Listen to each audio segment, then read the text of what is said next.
la agenda del presidente es muy clara. Y en tal caso, quien no la pueda cumplir, porque no quiere, porque no puede o por lo que sea, no importa, debe retirarse. Manuel Adorni habló sobre el tema de Diana Mondino y su despido de la Cancillería tras el escándalo. También habló sobre la última medida de fuerza impulsada por la casta sindical tuvo un costo impactante, 172.000 millones de pesos. ¿Fue un paro legítimo o simplemente una extorsión contra todos los argentinos? Veamos qué fue lo que se dijo de todo esto. Y se me habían mezclado los papeles, ¿Cuentan los segundos? ¿Estás muy ocupada?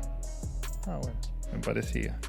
Bueno, en primer lugar, luego de, por supuesto, la exposición de los ministros de Seguridad y de Defensa, contarles, en otro orden de cosas, que el Gobierno Nacional acaba de crear el régimen de extinción de obligaciones recíprocas para facilitar el saneamiento de las cuentas provinciales, por supuesto también de la Ciudad Autónoma de Buenos Aires. De esta manera, los distritos tendrán la posibilidad de incluir compensaciones, conciliaciones, transacciones, reconocimientos, remisiones y toda otra operación que tenga como fin la cancelación de deudas con créditos que tengan cada una de las jurisdicciones con el Estado Nacional. Las provincias tienen desde hoy 30 días hábiles administrativos para manifestar la adhesión a este nuevo régimen de simplificación, de extinción de obligaciones recíprocas. Además, por supuesto, tendrán que presentar la documentación que respalde la legitimidad de las obligaciones que se proponen incluir en este régimen, así como los informes técnicos y jurídicos que van a tener que ser presentados ante la autoridad de aplicación en un máximo de 60 días hábiles administrativos desde que se notifique la voluntad de adhesión dentro de estos primeros 30 días hábiles administrativos. Este es un paso muy importante dentro del compromiso de austeridad fiscal que el presidente manifestó junto con la presentación del presupuesto 2025 e implica el inicio de un camino que tiene como fin rediscutir la coparticipación federal de impuestos para terminar para siempre con un modelo injusto y extorsivo que padecen muchas de las provincias argentinas. Por otro lado, contarles que hoy finaliza la primera etapa del régimen de regularización de activos, que como ustedes bien saben, permitía la posibilidad de regularizar patrimonio sin tope ni costo. Contarles que más allá de que después les demos los detalles pertinentes, han sido depositados 18.000 millones de dólares solo en efectivo, lo que damos por hecho que fue un éxito rotundo. Seguimos invitando a todos los argentinos a regularizar sus activos en un país que se ordena, con inflación a la baja, superávit fiscal y, por supuesto, por sobre todas las cosas, mucha libertad. En otro orden de cosas, destacar a todos los argentinos de bien que ayer salieron a trabajar desafiando el delirante paro propuesto por Viró, Moyano, entre otros, y también aquellos que pudieron trabajar desde sus casas, y también aquellos que quisieron, pero que no pudieron porque no los dejaron ir a trabajar o emprender sus actividades. Contarles también que se recibieron en la línea 134, que es la línea donde recibimos denuncias por extorsión, 1.382 denuncias, de gente que, por supuesto, la extorsionaron para ir a la marcha o que no le permitieron, amenazándola, ir a trabajar. Les cuento algunos datos de lo que dejó el accionar de la casta sindical, que le sacó a los argentinos un total de 151 millones de dólares en el día de ayer, o su equivalente en pesos, 172.000 millones de pesos. 2.100.000 dólares en aerolíneas argentinas se perdieron, 140 millones de dólares en terminales agroexportadoras de Rosario, otro tanto en las terminales de agroexportadoras de provincia de Buenos Aires, algo más de 250.000 dólares en trenes, casi $1 millón en trenes de carga, y así sigue la cuenta de lo que ha hecho de la consecuencia que trae que estos pocos hayan intentado hacer que mucha gente no pueda ir a trabajar.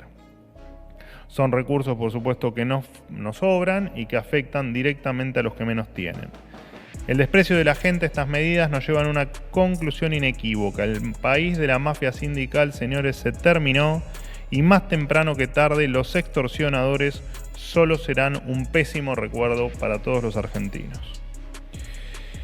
Con respecto a lo que ocurrió en Diputados antes de ayer, que aprobó el dictamen que declara Aerolíneas Argentinas sujeta a privatización, esta medida refleja una serie de cuestiones.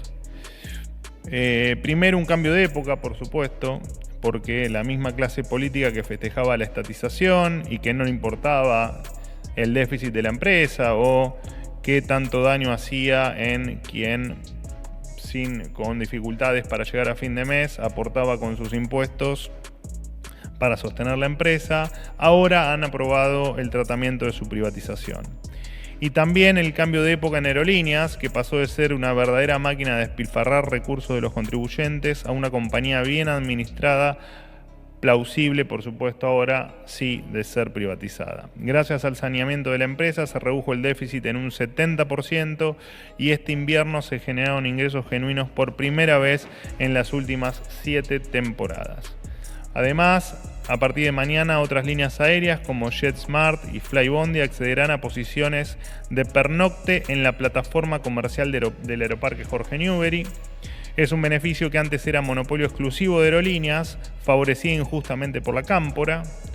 La medida la oficializó el organismo regulador del Sistema Nacional de Aeropuertos, que depende de la Secretaría de Transporte, dependiente a su vez del Ministerio de Economía. Antes de esta modificación, los aviones de otras empresas por fuera de Aerolíneas Argentinas no podían quedar estacionados en Aeroparque durante la noche.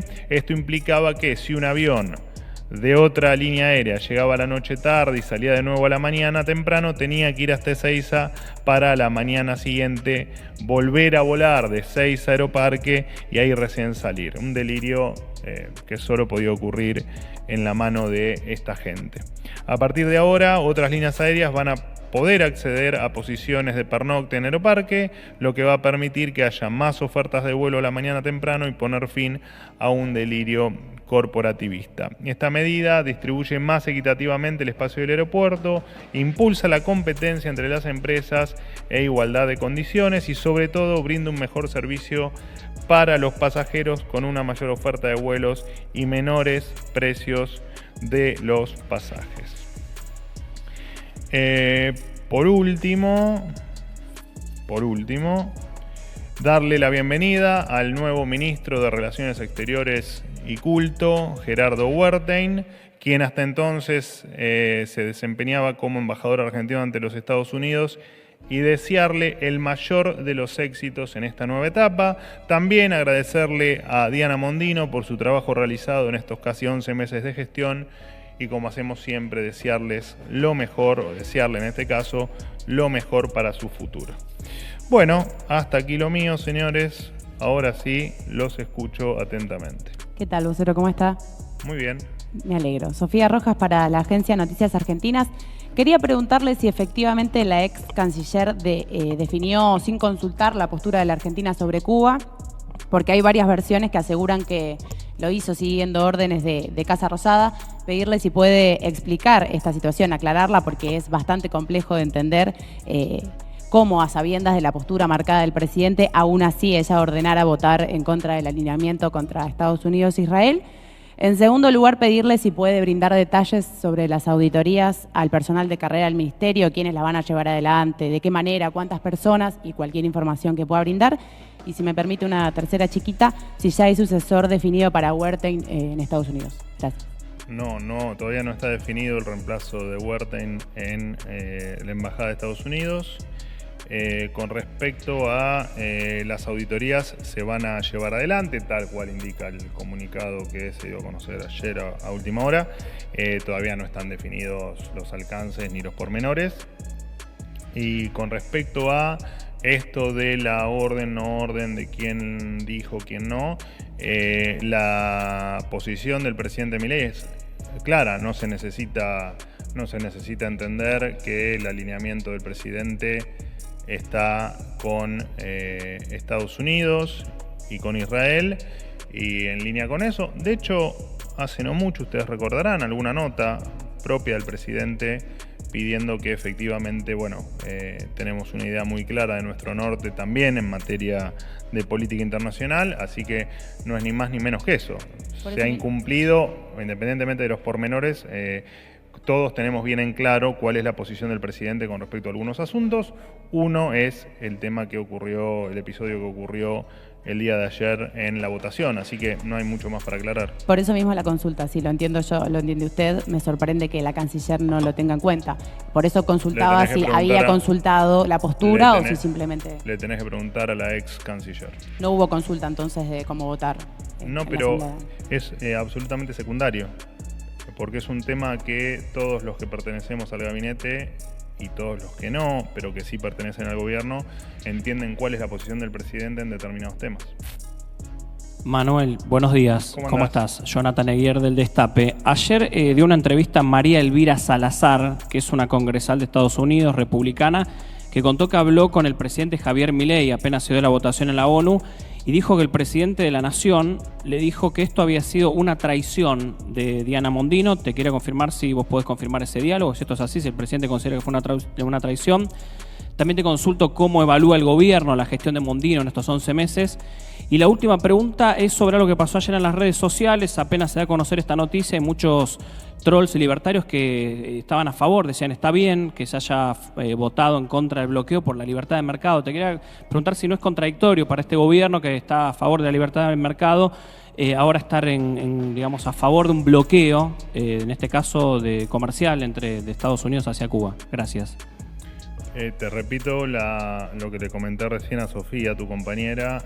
La posición del presidente es clara y acá estamos para impulsar la agenda del presidente. No estamos para sacar conclusiones propias en términos de decisiones que hay que tomar en voz o en cabeza del presidente. Lo que dice el presidente se hace. Si no se hace, todos estamos invitados dentro de nuestras libertades individuales a retirarnos del gobierno y seguir nuestros caminos por fuera de la agenda del presidente. Lo que vos me comentás no me consta. Ayer estuve con el presidente prácticamente todo el día, entre el viaje a Córdoba, a la charla de la Fundación Mediterránea y después comunicado, por supuesto, por estos episodios el resto del día. Y simplemente la decisión del presidente fue porque no estuvo acorde a lo que el presidente piensa y a lo que todos sabemos que el presidente piensa. Todo lo demás, no soy yo quien tenga que tener alguna opinión al respecto o comentarles o compartir con ustedes una opinión. Corre por cuenta de quien lo dice. Hola. Sí, buen día. Alberto Lampugano de Ecomedios. ¿Cómo le va? ¿Bien? Bien, mejorando, gracias. Sí, a veo, Dios. no está con lentes hoy. Muy Esperemos bien. que no hagan efecto las luces. Eso no se lo puedo solucionar. No, está bien. Milei, o sea, la pregunta en sí es la gran duda que tenemos la mayoría de los argentinos con este cambio, vamos a llamarle repentino, de Diana Mondino por Gerardo Weinstein. Se viene en menos de 30 días 3 eventos muy importantes, como la CELAC, la posible visita de la funcionaria italiana Giorgia Meloni, y también el tema de Brasil dentro de 2 semanas. ¿Cómo lo ven? Y alguna visita más que no la tuviste en el listado. Sí. ¿Cómo piensa el gobierno organizarse con tan poco tiempo en 3 eventos internacionales? Bueno, en principio que el sentido común indica que el equipo de Cancillería ya venía trabajando en cada uno de los eventos, por lo tanto, bueno, y por supuesto la propia gente de ceremonial y todos los que colaboran con el presidente desde Presidencia de la Nación. No veo que haya ningún problema. Es como plantear en cada cambio de ministro que hay que reorganizar todo y que hay que volver a empezar de cero y que las cosas no van a funcionar durante un tiempo. Eso no es así. De hecho, el presidente tuvo absoluta celeridad para elegir o para designar al reemplazante, y no debería haber ningún tipo de inconveniente con cuestiones que nosotros venimos organizando. Las cuestiones que me nombrás, algunas incorrectas, la CELAC no va a estar dentro de los próximos 3 meses probablemente, pero sí lo de Giorgia Meloni y algunas otras cuestiones que están organizadas y que siguen sus carriles normales de preparación, organización. Hay cuestiones de seguridad, hay otro montón de cuestiones, valga otra vez la redundancia, que se preparan con mucho tiempo de anticipación, así que no va a haber ningún cambio ni ningún tipo de problema con absolutamente nada. Y por supuesto que descarto el absoluto profesionalismo y expertise del flamante ministro de Relaciones Exteriores, así que no va a haber ningún problema. Una preguntita muy pequeña y cortita. ¿Estaría ya el nombre del posible reemplazante de Weinstein como embajador en Estados Unidos? No, todavía no está definido. ¿Qué tal? Buenos días, Manuel, ¿cómo va? ¿Cómo andás? Bien, Fabián Wallman para FM La Patriada. Acabas de enumerar la cantidad de millones de dólares que se perdieron ayer por el paro convocado por los distintos sectores. Consultarte si eso no es un reconocimiento implícito que quienes producen la riqueza en el país no son los trabajadores y no son los empresarios, por un lado. O sea que lo que justamente todos los días hacemos nosotros es lo que genera la riqueza del país. Por otro lado, preguntarte acerca de la campaña que realizó el gobierno, nunca vista, por lo menos hasta ahora, en las estaciones de trenes, con parlantes hablando en contra específicamente de 2 dirigentes gremiales y pidiendo a la población que los denuncien. Y si me permitís, vuelvo sobre este temita de Mondino, porque no está claro hasta ahora si hubo una línea interna de la Cancillería que definió que efectivamente se vote a favor de Cuba, o hubo, según dicen algunas menciones, algún tipo de, como decimos habitualmente, alguna cama que le hicieron a Mondino para que finalmente fuera desplazada de su lugar. Gracias. Bueno, voy a tratar de esforzarme y de ser empático, porque anduviste diciendo que soy el funcionario menos empático de todo el gobierno, cosa que discrepo absolutamente. Debo ser lo más empático que hay, casi con seguridad.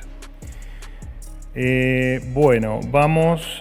Con respecto a la generación de riqueza, nosotros tenemos bien en claro cómo se genera la riqueza, y claramente que la riqueza viene de mano de la inversión, de que sobre esa inversión haya trabajo y sobre otro montón de cuestiones. Pero también tenemos claro cómo se destruye la riqueza. Y de hecho lo que vos describiste es la destrucción de riqueza y no la generación de riqueza. Más allá de que evidentemente, y esto lo dije un montón de veces, ni hablar las amenazas que públicamente se han vertido sobre el gobierno. De hecho, a mí me han tildado de nazi en las últimas 24 horas, lo cual es sorprendente, pero lo que no terminan de comprender algunos es que la sociedad argentina dio vuelta a la página. Y los que quedaron atrás en esa vuelta de página son ellos. La gente quiere trabajar, la gente quiere salir adelante, la gente quiere crecer, la gente quiere ver a alguien que venga a invertir, donde ellos puedan mejorar su salario, donde puedan tener más estabilidad. La gente no quiere vivir más con inflación, pero por sobre todas las cosas la gente, ¿sabes qué pasa? La gente no quiere vivir más extorsionada. Por supuesto que no quiere vivir más pobre y que no quiere vivir más en todo otro montón de cuestiones que parte de esta gente ha sido la responsable de la destrucción de Argentina. Así que tenemos bien en claro quién genera y quién no la riqueza, y tenemos bien en claro quién genera la destrucción de esa riqueza. De hecho, lo hemos visto, Argentina ha sido una máquina de destruir riqueza desde hace un montón de años, ¿no? Esto no nos lleva solo al gobierno anterior, sino que nos lleva a muchos años de mala política, décadas, y me puedo incluso ir mucho más para atrás. Así que no, entendemos que un paro lejos está de generar riqueza. Con respecto a la segunda pregunta que me hiciste sobre... Estás como yo, me te olvidás de la... Sí, estoy... ¿Cómo? No, te pregunté sobre Mondino y te pregunté también sobre la utilización de los medios del gobierno, de Mi Argentina y los parlantes para difundir. Parecía 1984 de George Orwell, la película que estábamos viviendo. Sí. Bueno, te cuento. Primero que Mi Argentina es obviamente es uno de los canales de comunicación del gobierno. No solo Mi Argentina, sino también las pantallas que propones en la pregunta. Y la verdad es que se usó las dos cuestiones, tanto Mi Argentina como las pantallas, para informar a los ciudadanos sobre cómo hacer la denuncia, la línea 134, y sobre el paro político y los sindicalistas, y lo único que se hizo fue informar un dato de la realidad, quiénes habían impulsado el paro o quiénes estaban impulsando ese paro. Y quiénes eran los responsables de perjudicar a miles de argentinos que, como digo siempre, el resultado es que los dejan sin trabajar y sin viajar por una minoría, porque en definitiva son esos, una minoría que no representan absolutamente a nadie. Te recuerdo de todas maneras que nosotros usamos datos concretos y reales, porque creo que el otro día con vos no, con algún compañero hablábamos de la mentira y de que no me acusen de mentir porque eso no iba a pasar, pero son las mismas pantallas donde ponían que el boleto con Milei iba a estar en 1.100 pesos y que el dólar iba a estar a no sé cuánto y que votes a Massa. No, nosotros no somos eso, no somos eso, nosotros somos distintos, nosotros informamos. Después puede gustarte más o menos, obviamente, la línea de comunicación, y te puede gustar más o menos que nombremos a rancios de la vida política y sindical argentina. Eso es un tema que obviamente podemos discutir, pero lejos estamos de haber generado con eso una mentira. Simplemente dijimos quiénes son los responsables del paro, por qué iban a estar perjudicados los usuarios y dónde podían hacer las denuncias. Compararnos con Orwell me parece hasta un poco fuerte, ¿no? Divertido, pero fuerte. Divertido como todo lo que se aleja años luz de la realidad. Te pregunté por Mondino, la salida, las especulaciones, si efectivamente la línea de Cancillería tenía esa orden o si le hicieron de alguna manera una cama a la canciller para poder, conociendo los antecedentes de Diana Mondino, las diferentes versiones, el problema que hubo la semana pasada también con Malvinas, y a lo largo de estos últimos 4 meses más específicamente, los cruces que tuvo justamente por algunas cuestiones fallidas, y el gobierno no tenía en mente desplazarla. No, bueno, de hecho lo de la semana pasada, que creo que lo charlamos acá en la sala, el responsable final había sido, no había sido Cancillería, sino que había sido, en principio... No está determinado, no lo encontraron todavía. No está determinada la persona, pero sí está determinado el sector, o sea que fue el Ministerio de Defensa y no del Ministerio de Relaciones Exteriores. Pero al margen de eso, bueno, me lo preguntaste por tercera vez, me lo preguntó Sofía, me lo preguntó el compañero de atrás, y es un tema que a mí no me consta y no importa lo que ocurra en segundo plano. Lo que importa es que la agenda del presidente es muy clara. Y en tal caso que no la pueda cumplir porque no quiere, porque no puede o por lo que sea, no importa, debe retirarse. Todos acá en la sala sabemos, incluso ustedes sin pertenecer al gobierno, cuál es la línea del presidente Milei en términos de política internacional. Fin de la cuestión. Última pregunta. ¿Qué tal, Manuel? ¿Fui empático? Es que necesito mejorar la imagen que tenés de mí. En serio te digo, me pusiste triste. Bueno, después lo charlamos. Dale. Lo vemos en la próxima sesión, si te parece. Sí, claro, obvio. ¿Qué tal, Manuel? Buen día. Eduardo Menegazzi para Infobae. Te quería consultar, hoy a la mañana se conoció un tuit del ministro de Regulación y Transformación del Estado, Federico Sturzenegger, en el cual consigna que el Estado ya perdió o disminuyó su planta en 33.000 personas desde que asumió Javier Milei. Y recién hablabas de la privatización de aerolíneas y también está dando vueltas el cierre de la Casa de la Moneda. ¿Cómo sigue en estos dos casos la reducción de la planta? Ya que bueno, en aerolíneas se implementó un plan de retiro voluntario, jubilaciones anticipadas y demás. ¿Cómo están en esos dos casos con las privatizaciones? Gracias. Bueno, en el caso de hoy entiendo que se oficializó la intervención, bueno, en realidad para nosotros ayer,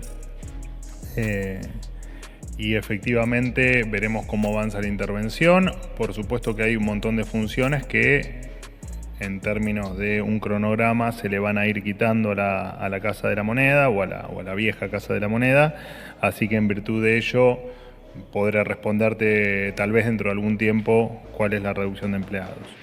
En caso de Aerolíneas Argentinas, bueno, algo dejé trascender recién, el trabajo que se está haciendo de reducción de déficit es muy relevante, no solo en cuestiones de empleo, sino también en otras cuestiones que hacían a un despilfarro de recursos. Les sugiero que algún día entrevisten a Fabián Lombardo, que tiene casos absolutamente incluso insólitos para contarles de lo que ocurría en aerolíneas. Muchos los he contado yo, ¿no? Desde los remises de empleados hasta, bueno, un sinfín de cuestiones que no hacen al buen manejo de los recursos públicos.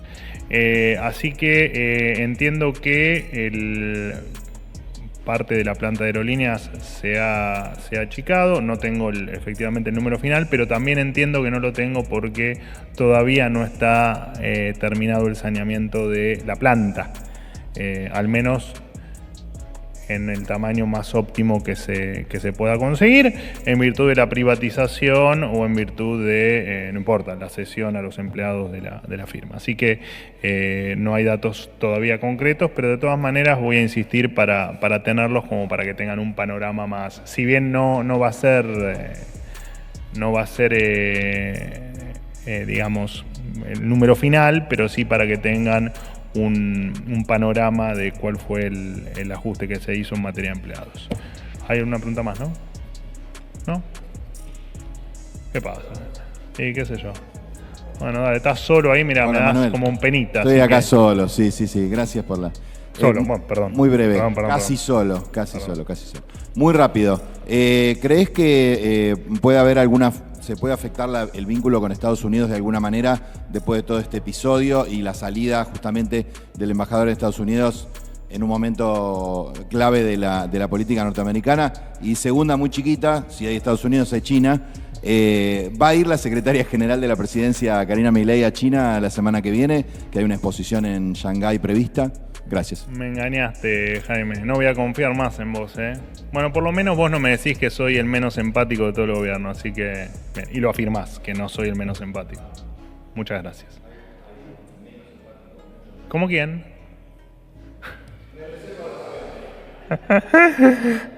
¿Cómo les cuesta jugársela a ustedes, eh? Qué bárbaro. Bueno, no, el vínculo no se ve, no solo que no se ve perjudicado, sino que el tiempo lo que hace es afianzar más todavía la relación o el alineamiento con los Estados Unidos. Así que rotundamente no. Y con respecto a... no, en principio no está previsto que la secretaria general de la presidencia la semana que viene viaje a China. Cualquier cambio en la agenda se los voy a notificar. Mientras el gobierno apunta directamente contra figuras sindicales como Pablo Moyano y Pablo Viró, muchos se preguntan si esta medida realmente afectó a los poderosos o si, como siempre, perjudicó al que menos tiene. ¿Estamos ante el fin del poder sindical en Argentina? La semana pasada, Argentina se paralizó con un paro de transporte que afectó a millones de personas y tuvo un impacto económico de 172.000 millones de pesos. En palabras del portavoz presidencial, Manuel Adorni, esta fue otra muestra de cómo la casta sindical sigue extorsionando al país. ¿Pero qué hay detrás de esta acusación? El gobierno señala que el paro no solo frenó al país, sino que generó pérdidas millonarias. Los principales responsables, según Adorni, son los líderes sindicales que organizan estos paros para mantener sus propios privilegios, sin importarles el impacto sobre los trabajadores y la economía. Además de las críticas a los sindicatos, Adorni presentó una contundente promesa: el país de la mafia sindical se terminó y más temprano que tarde, los extorsionadores serán un pésimo recuerdo para los argentinos. Una declaración fuerte, que deja claro el rumbo que Milei y su equipo pretenden tomar. Para Adorni, la sociedad ya está cansada de las huelgas y de vivir bajo la amenaza constante de los gremios. Afirmó que los argentinos quieren trabajar, progresar y vivir sin ser extorsionados. En su opinión, el paro es una herramienta que ya no tiene lugar en el país, ya que no genera riqueza, sino que profundiza la pobreza. Y mientras se hablaba del paro, la ministra de Seguridad, Patricia Bullrich, dio a conocer una noticia impactante: la intercepción de una avioneta procedente de Bolivia con media tonelada de cocaína. El gobierno no solo apunta a terminar con los paros sindicales, sino también con el narcotráfico, otra de las grandes amenazas para el país. La conferencia continuó con una declaración sobre la reciente salida de Diana Mondino, quien dejó su puesto en el gobierno por no alinearse con la visión de Javier Milei en política exterior. Adorni fue claro: en este gobierno, quien no esté de acuerdo con las decisiones del presidente, está libre de irse. Esta postura no es menor, refuerza el mensaje de Milei de un gobierno alineado en sus ideales y en su agenda, sin espacio para la discordia interna o agendas paralelas. Al mismo tiempo, la ministra Bullrich y el nuevo ministro de Relaciones Exteriores, Gerardo Berheim, se comprometieron a seguir una línea firme contra el narcotráfico y la corrupción sindical. La realidad es que, tanto en el plano sindical como en el de seguridad, el gobierno de Milei está decidido a confrontar los problemas de raíz, ya sea enfrentando la influencia sindical o interceptando vuelos de narcos. Pero la pregunta persiste: ¿realmente logrará el gobierno erradicar estas prácticas o el peso de la historia argentina se impondrá? ¿Qué pensás sobre el paro sindical? ¿Es realmente una herramienta de lucha o se convirtió en una herramienta de extorsión? Déjanos tu comentario y mira el siguiente.